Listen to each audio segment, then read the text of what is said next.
Граѓаните кои Евана ги исклучила поради неплатени сметки наместо над 1700 денари за повторен приклучок или 2500 денари за веднаш да добијат струја, сега ќе плаќаат по 440 денари. Од денеска 370 евра ќе чини и нов приклучок за струја наместо 500 евра како досега. Двоењето пак на броилата, како и приклучокот од монофазна на трофазна, од 500 евра се намалува на 200 евра. Регулаторна го донесе новиот ценовник за приклучоци и трошковникот кој го одобри на Евана. Велат, целта е да се намалат трошоците на граѓаните, но и на ранливите категории кои најчесто заглавувале со сметките за струја. Обично ова се ранливи категории на потрошувачи, неќеме нивните и се соочуваат со проблеми при плаќањето и неќеме парите кои што се за реално за да ја платат услугата, односно електричната енергија која што добиле, да им го зголемуваме и трошокот за повторни приклучоци.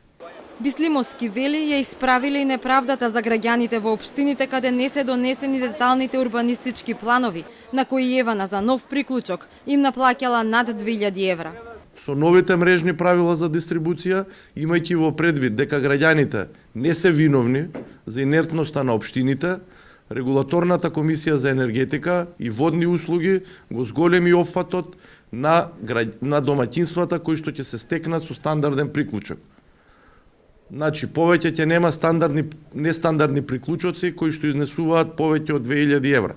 Цената на водата за Скопје ни останува иста, а се чека да се произнесе јавното стамбено предпријатие и Балкан Енерджи Груп дали градски енергетски системи ќе може да ја преземе лиценцата од БЕК за дистрибуција на топлинска енергија за Скопје.